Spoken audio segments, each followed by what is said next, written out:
Salt of the Earth Farm Stories. Step into the world of farmers from diverse backgrounds across Australia. When we got onto the Flying Doctor and they said we'll be down there at such and such a time, all we had here was an old David round front end loader, and I put Mum in the bucket and took her out to the airstrip, and Mum being Mum said, when you go back, don't go back empty, pick up some bloody firewood and take back. Today I'm out at Curtin Springs Station in the Northern Territory, having a yarn with Ash Severin, a tough, no-nonsense outback bloke who's seen and done more than most of us could imagine. Ash's story kicks off back in the 50s, when the home at Curtin Springs Station was a roof and 4 posts. Summers were spent sleeping outside, winters you'd crawl inside. Real basic stuff. Back then, hardly anyone came past. But once Uluru got a bit of recognition, things slowly started to pick up. These days, they've had up to 60 buses roll in a single day. Ash shares some cracking stories, like the time his mum had an accident and he chucked her in the bucket of the front end loader to get her to the airstrip for the Flying Doctor, as you do. He tells me how he learnt to muster on horseback, the hard way of course, and we get into how the station shifted to the Murray Grey beef breed, switched over to solar pumps, and even what took him all the way to England on a Nuffield scholarship. And while the Murray Greys have a good temperament, every now and again there's a rogue that stirs things up. Ash is a hard man, but a good man, straight up. And I've had an absolute ripper of a chat with him. Let's get into it. G'day, Ash. There you go. I'm good, mate. Thanks for having me. Can you tell me, where are we today? Curtin Springs. Whereabouts is that? It's about 230 miles. We're doing miles of Cape. 230 miles southwest of Alice Springs, which is around 60 k's, or 85 k's from Ayers Rock. And what are you running and how big is this property? Well, we've got a cattle station. It's 4,166 square k. On that, we've got about 4,000 head of cattle, I think. I haven't been able to muster them properly for 4 years now. I'm not bitching. Because of the rain that we get in summer. And, well, it's growing the grass, but it also grows a succulent called parakelia. A bit like your pig face that you've got down the city. And on that, the cattle can live for months while it's there and not come in for water. Virtually water and goodness. Yeah. Yeah. And too, when you have those wetter summers, it's harder to get around, I guess, is it? Well, only for a couple of days, until the road dries out a bit. But the cattle, they're on the tucker and they go bush. Mm. And tell me, what's the story behind the name Curtin Station?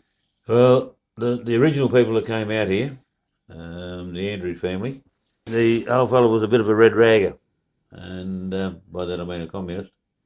And they had to name the block, and he said, well, I'll call it Starling Springs. And his 2 boys said, oh, Dad, for God's sake, he's a commo, let's call it after our bloke. So John Curtin was the Prime Minister at the time, and it was named after him. There you go. And that was... back in the mid-40s. Mid-40s. And John Curtin, I think he only lived till about 60. He was very early. I think he was 60, 61 when he died. So where were you born, Ash? Me, I was born right on the edge of the Barossa Valley in South Australia. Little place called Mount Pleasant, because the grandparents were at Springton. Yeah, I was born there, and then Mum and Dad had shifted down because the old man had lost his eye with an accident, and the eye doctor said to him, well, if you're looking for a job, I've got a farm down in the 90-mile desert, which is now one of the most productive areas of South Australia. So the old man went there, but I suffered from whooping cough and just the cold and the wet all the time. So we came back up to New Crown, which was Dad's brother-in-law, and we were there for a year or so, and this place came up. So the old man was looking for a place, and unbeknownst to him, his old boss, which was his brother-in-law's father, and the agents had been talking, and they said, well, there's this mob out here, we're going to foreclose on them. So if he's willing to take over the debt, then the place is his. This is in the mid-50s? No, 56, yep, was when we came out. And how old were you? I was 3. What was here then? Sweet bugger all. Infrastructure? The house that the Andrews had, how can I put it without being nasty? It was a bit rough. It had basically 4 corner posts made out of corrugated iron, one window in the north and a door in the south. When the wind blew from the north, you'd pull the door off and put it over the window. When the wind blew from the south, you'd pull the door off the window, put it back in the doorway. But the bedrooms, if you could call them that, they were like a horse stable. There's only one opening, and that was the door in. Summertime you slept outside, and wintertime you slept inside. It was pretty bloody rough. But we came across here in the bough shed that you were sitting under when we were talking before, was like as I remember, our original house, and we lived under there for nearly 3 years until the old man built a flash tin shed, and Mum was cooking on the stove, as you saw, where it is. That was outside, and when he built the tin shed, he built the tin shed around it. Virtually the end of the big drought, which was a 9-year drought, 10-year drought. Because he'd taken the place over, he had to have done certain improvements. And that was X amount of miles of fencing, so many waters, and a decent homestead. So the old man had come across an old alkie, Jack Bird, and he said to Jack, "I've got a job for you, we've got to build a house." So we quarried the stone from the ridge around the bottom of Mount Connor, brought it back here, and built the place. He had to start at the end of the season, which is about mid-October, and we had to be back in it by the following season, tourist season I'm talking about, sorry, because we had to make some money. This rock we're talking about, it's stunning, and this was all carted from Mount Connor, which is a large rock on your property here. It's one of the 3 monoliths that is pretty well known in Central Australia. The other 2 are the Olgas and Ayers Rock and Mount Connor, and they all run in a straight line, and they're 1 degree off due east-west. Oh, really? Yeah, and 3 entirely different makeups. Yeah. Well, it's a stunning building here, and it's artwork, really, how it's made. When you look at it, the red is the outside of the rock, and the white, or the lighter colour, is the inside of the rock. Ah, really? Because some of the rocks were 18 inches, 2 foot thick. Yeah. So what they do, they'd get their stonemason's hammer out, and with the comb go around it, chip it, give it a good crack, and it just pop. The white's the inside, the red's the outside. And then you popped it on an old truck and brought it up here? Well, yeah, it was an old truck, but it was, that was the thing at the time, was an old Foden. Yeah. Old Frank Quinn, he was a cameleer in the old days and went into the trucks, but with the old Foden, we'd load it up, and we'd have 20, 30 tonne on the old girl and bring it back here. 20, 30 tonne? Yeah. And we'd load it up by hand and then bring it back here and unload it by hand. And we had it down the walkways as you see them now. And as they built it, they would look for a certain rock, because it might be a V shape or just an odd shape. And they'd walk around, pick up a rock, come back, doesn't quite fit, go back, get another one, come back, pick it up, that's it. Then put the mud on it. And you got to remember, this is summertime, so they're very small batches of mud, and they'd pick it up, wet the rock, put the mud on, that was it. That's how she stopped. In the 5 months, the house here, we estimate, it's got 160 tonne of rock in it. Gee. And they did the front of the store just to make it a bit different. Yeah. And the powerhouse, which is a different one, that's the rock laying flat, just a different method. Yeah. Oh, it's stunning. It's artwork, really. Yeah. Tell me about your dad, a really interesting man, and did some incredible things, not just on this property. Yeah. But he had a lot to do with surveying and surveying the airstrip, perhaps? Surveying, I presume you mean like putting in the airstrip at Ayers Rock, and putting the chain up Ayers Rock, and laying all of the, what would you call it, water retriculation around the motels that were being built at the time. So yeah, he did a fair bit. And that was while he was running the station here? He had to get some off-farm work? Well, that was during the drought. And Mum was back here, and she'd be making cups of tea and pumping petrol and making sandwiches and whatever, and Dad would be out of the rock doing the work there, because had to have some money to live. So the farm couldn't produce enough money to pay the mortgages and the input, so they created a tourism side of things. Well, 2 parts of the story there. When they came out here, they came out with 1,500 head of cattle, that Dad's brother-in-law had, almost, you could say, borrowed it to him, but had to be paid back. So going into the drought, obviously there was bugger all grass, and the further you got into the drought, the less grass there was. When the drought finished, 10 years later, there was 200 head of cattle. So obviously there was no money on the station to come in from the cattle, so you had to do the off-station work. But tourism there was really no road past here in 56. There was a two-wheel tractor you were flat out following. And there'd been a couple of buses up. I think Bonds was one of the early buses that came up. And if you could call them buses, because the aisle was full of drums of water and fuel, and the same as the old fellow that could run out from Alice Springs, he would come to here, unload load the drums up with water, go out to Ayers Rock, kick him out the aisle of the bus and the people, put the tents up, light the fire, and he'd say, I'll be back in about 10 hours.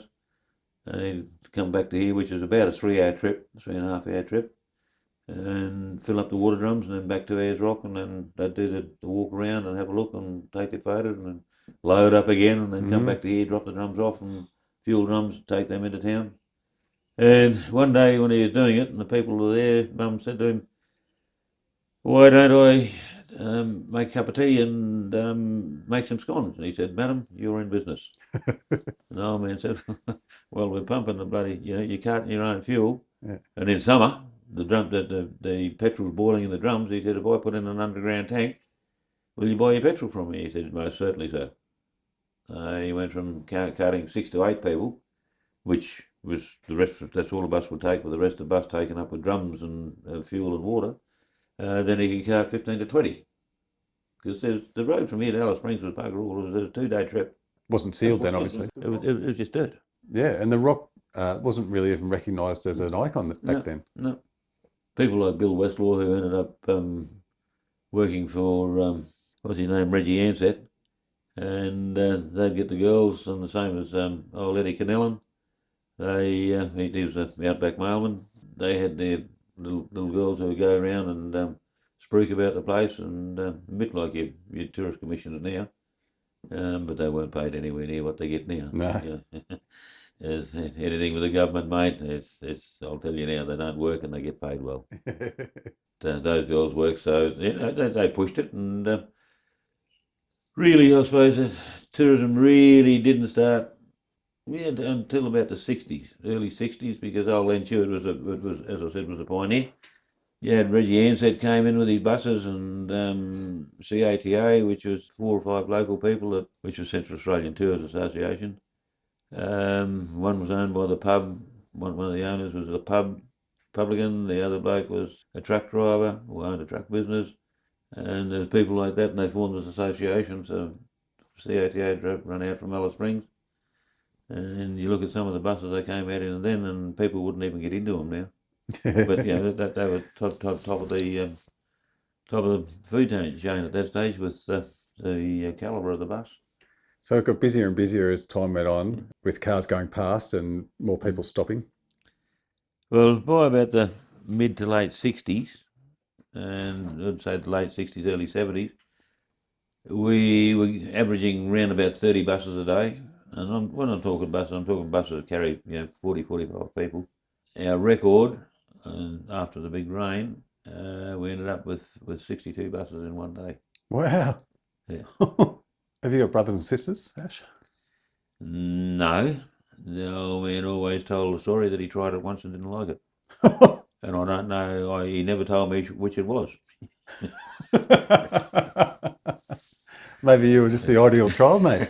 No, Mum was very, very crook all the way through the pregnancy, and doctors advised her to not have any more. So. Really? Yeah, I was the only child. Yeah. And how was it for your mum? Did she talk about it much? She would have perhaps felt isolated. Well, the old girls, and we say it often, and the old man admitted to it when the missus actually did a bit of a cookbook for Mum, and he actually admitted to it that without the women, and not just here, in Central Australia, or the outback, if you want to call it that, if it wasn't for the women, this place would never have been opened up. Yeah. Quite often, Mum was here on her own. In those days, you're pretty bloody safe. You didn't have the idiots running around that we've got now. You know, I'd no more leave the missus here on her own now than fly to the moon. But back then, it was Yeah. standard. And she'd be a jack of all trades, wouldn't she? While your dad, Peter, was getting off-farm work, she would have to be dealing with some cattle issues at the same time as... She'd be running everything here and cooking for the tourists, and because the stock camp, we had 12, 14 blokes in the stock camp. When they came home, she would be feeding them and doing the washing and ironing and all the rest of it. Yep. So and then starting the lighting plant on her own, which is a long story there. Her and I were actually starting the lighting plant one day and it backfired, broke her arm, and actually broke the scaphoid bone, and she was in plaster for 2 years, 10 months. Oh. And it still didn't heal, so they actually took a bone out of her hip and stiffened the back of the wrist. The things like that. And Yeah. when we got onto the flying doctor and they said we'll be down there at such and such a time, all we had here was an old David round front end loader, and I put Mum in the bucket and took her out to the airstrip. And Mum being Mum said, when you go back, don't go back empty. Pick up some bloody firewood and take back. You put her in the front of the bucket. Well, where else? You're on a tractor it's got no mud guards or anything else. So where do you put her? Load her onto the plane. Yep. And off she went, and she was in plaster for 2 years. Yeah, 2 years, 10 months. Yep. And she wouldn't have stopped working those. No. How did you go growing up, Ash? Did you feel isolated? And did you homeschool, or where did you go to school? Well, to me it was normal. I didn't know any different. And when I went away to school, Dad's sister and brother-in-law had a house in town, and Dad's mother was a school teacher, and she was close to retirement. Went into town and went to school, and I think the old man took me in the first time, but the rest of the time I'd come out on the bus, and I'd come home 3 times a year. It was just normal. But I grew up with my cousins. So 1 million acres, running beef, and what's your earliest memories of mustering? Being given a horse and told to climb on it and come out and give him a hand. Being a new chum, I got kicked off or bucked off, and I sat there and they said, "Get up, get on that bloody horse." I think I got bucked off about 14 times until I eventually learned how to try and hang on, or the horse got tired of bucking. I can't remember which it was, but yeah. And that's how you did it back then. You would muster on horseback. It was all horseback, yeah. And do you miss that now? Like, you would see a lot more country perhaps on horse. Yeah, you do compared to what we do now, because we use water trapping. But back then you'd go out and you'd get up at 4:30 in the morning, go out, get the horses, bring them back in. Then you'd have a quick feed. You'd on the horses and you'd be gone all day generally, and then you'd be back that evening with the cattle, put them in the yard, do the whole thing again next day until you had 30, 40 head of cattle, and two or three blokes would stop back with those cattle and feed them out all day, and then bring them back and put them in the yard. And we'd be out bringing more cattle in. So it was just a way of life. What was the breed back then? Well, old man came out with Aberdeen Angus from his brother-in-law on loan, but he still had to pay it back even when they died, but he wouldn't have been able to start without it. Yeah, basically Aberdeen Angus, and when the drought finished, the old man being, as he was told, the new chum on the block, he couldn't borrow any money from the banks or the agents, which in hindsight was a good thing, because when he saved up some money and they'd been at the show or wherever down south, and someone would say, "Oh, I've got a couple of bulls for sale." So have a look at them and get them, because we needed them. But it gave us a chance to try just about every breed there was. I eventually settled on Murray Greys. The old man was still with his Aberdeen Angus. But even these days, you're not allowed to call them Aberdeen Angus, they're just Angus. What was good about Murray Greys? From what I saw, number one, very easy calvers. Yeah. Very good mothers. Yeah. And quite often, even now, you see a Murray Grey cow, and she might have 3 or 4 calves on her. Because if another cow dies or whatever happens, and there's a calf wandering around and they see a bag and they straight onto the tip, and 9 times out of 10 they'll accept them, but not a lot of cattle will do that. So that's the best thing I liked about them, and generally fairly quiet. But when you get a mad one, holy shit, are they mad? End up with a bullet in them. Yeah, you move them on. Yep. Going back to those early days, did you ever get lost on your own property? Well, I'm still here, so I couldn't have been lost. That's right. You found your way home somehow. Might have been bloody camped out without a swag or anything and cold that night, but eventually got back in, the next day. But there was a few of those times? Yeah, there's a couple of times. You didn't have a mobile phone in your back pocket to go and ring mum or dad? Mobile phones are bloody useless out here now anyway. Yeah. Has the station grown in size since your dad first purchased it? It grew in size a bit. When old man first came out, it was actually 800 square miles. When at the end of the drought, when he had to have so many waters already put down, which was part of the stipulations when he took it over. Two of the bores weren't even on the property when they actually surveyed them. So they said, "Oh, we better change it a bit and put it in the station." So they added a bit here and they added a bit there wherever we found a bit of water. And it ended up at 1,600 square mile. And you've put a few bores in since. Well, yeah. Overall, since we started drilling for water on the place, although the old man did a few wells, but we're including that. The total of number of bores we've put down is 119. Wow. And of that, we can use 14. And they've all got solar pumps on them now? Those 14? Yep. They're all on solar pumps now. Because OH&S put it out that to climb a windmill, you've got to have anchorage points, you've got to have safety harnesses, you've got to have all the rest. The young fellow who came round to do it, he's about 30. When he was telling me this, I said, well, we didn't have to have it. And I said, well, if we don't have it, then what happens if I fall down?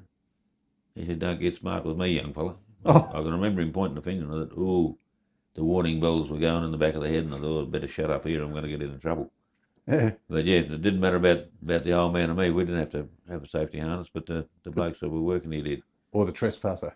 But to climb a mill with safety harness and all of it, just bullshit. Yeah. You can't do it. So we just said, oh, well, looks like we go to solar, which has been good. We had a fair bit of trouble with the solar when we first went into it, but it's all settled down now. And some work well, some don't, but that's what you get. Ash, you left school and you went and did a Nuffield scholarship? No. Well, that was after I left school, but I left school and I came home jumping for joy, and a month later the old man said, roll your swag, get in the ute, you're going to work on another station.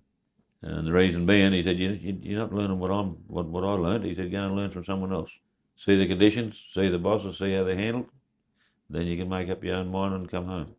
Where'd you go? I went from here, I went to New Crown, again, Dad's brother-in-law's place, and then I did, from there we went out to Endodo and did a muster out there, and we went down to Mount Dare and did some mustering down there, because everyone was working together in those days over there, so yeah, I got around a bit.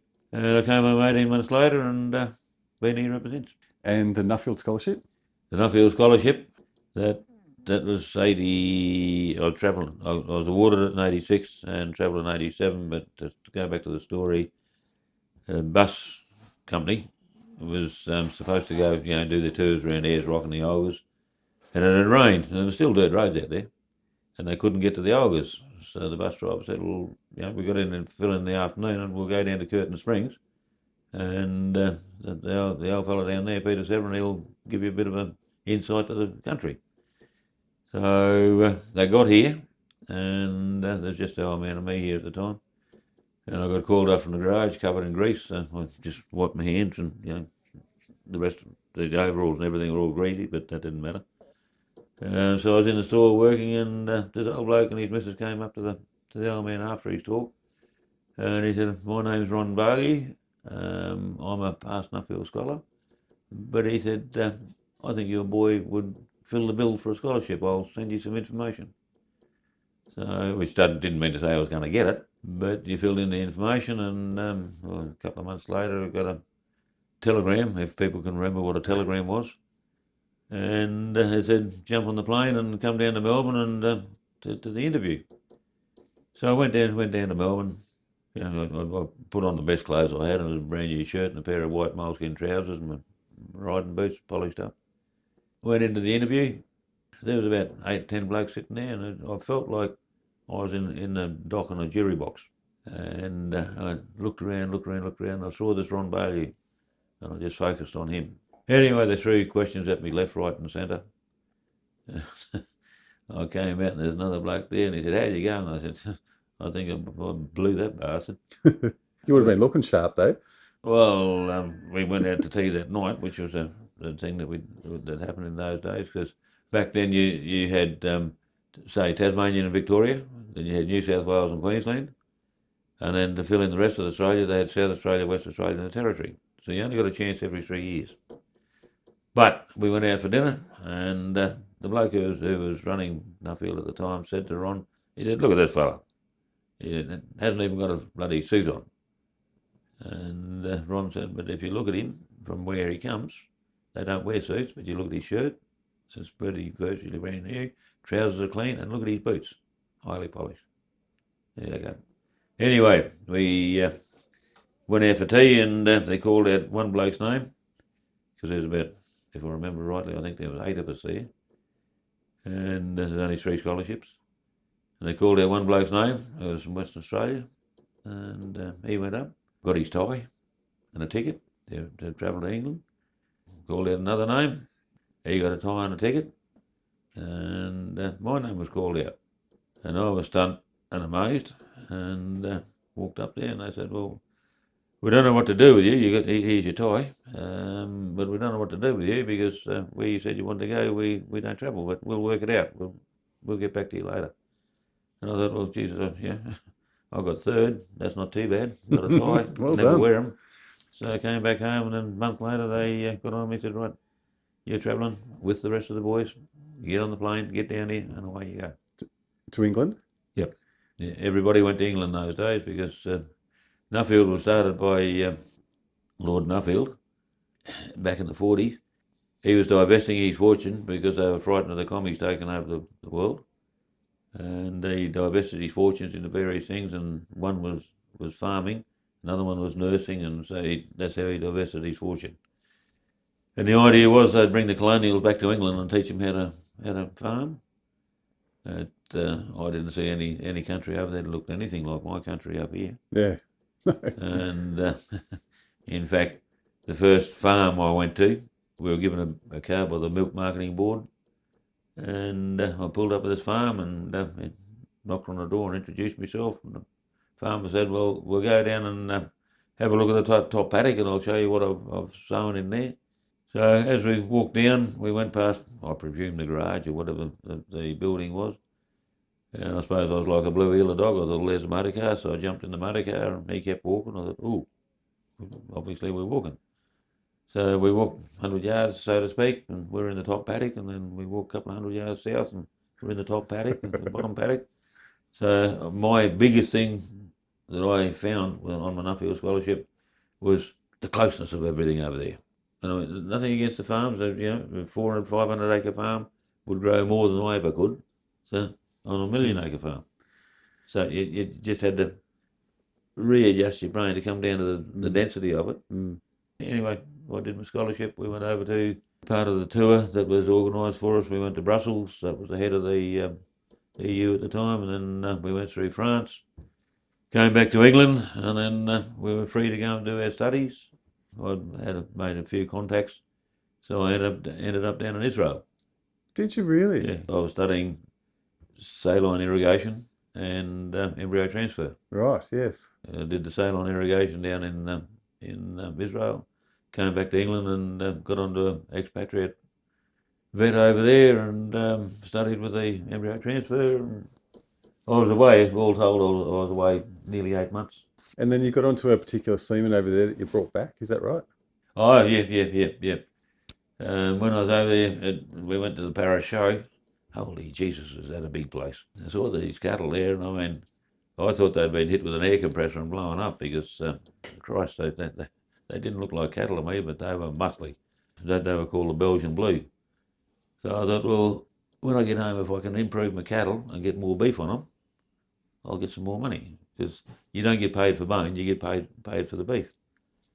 So I bought the Belgian Blue semen home. I started that, but I don't want to go too far into this, but got home and the old man met me and gave me a telegram, and it was from the Aboriginal Affairs Minister of Australia, and it said, "If you do not start serving alcohol to the Aborigines, I will see you in court." Because we didn't sell grog to the Aborigines because we didn't think it was good for them. We spent the next 10 years in court. Never lost a court case, but we spent the next 10 years in court. Because they wanted you to sell alcohol to the Yeah, Aboriginals. yeah. Because we didn't, we were racist. You look Right. at how it goes. As I said, we spent 10 years in court, never lost a court case. Back then, you couldn't award costs against an Aboriginal. Eventually, we had the final court case, and we had the Human Rights and Equal Opportunities Minister up here. But we had the meeting. It came out that we did a trial, 6 months in-house, no takeaway, 6 months takeaway, no in-house. And then we had the final meeting. We put it up on the blackboard, and that was actually out here at Uluru. And Zita Antonios, that was the name, magic woman from Human Rights and Equal Opportunities. She couldn't make it because someone had pulled the pin and she had to take their place at another meeting. So we went to the meeting, and it was fairly hostile to start with. It's the Women's Council, but everything calmed down, and in the end we gave them 3 options. And one was no Grogachulu, which is what they call this place. Same as Ebenezer, because they actually owned Ebenezer Roadhouse at the time, or the same as any other place. We went out. I was a smoker in those days, idiot. We got out there, I lit up a smoke, and they called out and said, come back, come back. So we walked in, and they'd crossed the other 2 out. There was no Grogachulu. So we said, okay, no Grogachulu, is that for everybody, black fella or white fella? And they said, no, we're only talking about black fella. So we said, okay, how do you describe a black fella? And the old chairwoman from the Women's Council looked at me, poked a finger in the head and said, Nyunda Karakuya, which means, are you mad in the head? Because I grew up amongst them. Yeah. And I said, yeah, no, you've got to look properly. What about that white fella, that jiggy jig, that kunga? Well, yeah, he's included. So long story short, we came away. An Aboriginal is a person of Aboriginal descent, lives with or accepted by. And that's what's written into our licence. And our licence, when I say it was written into it, back then you had to have a meeting every 12 months. And there was the Human Rights and the Department of Aboriginal Affairs said, this is stupid.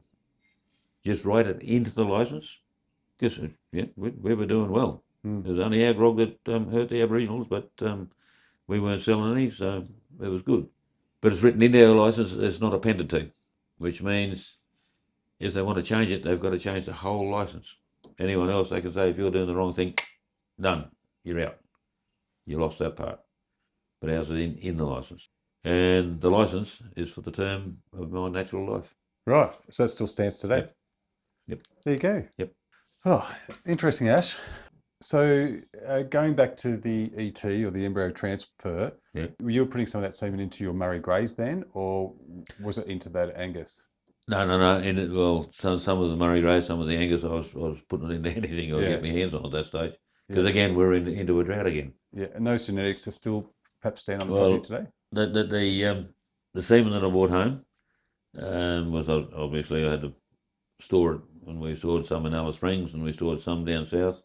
We lost a lot of it in Alice Springs because the bloke looking after the container didn't look after it properly, and we lost it.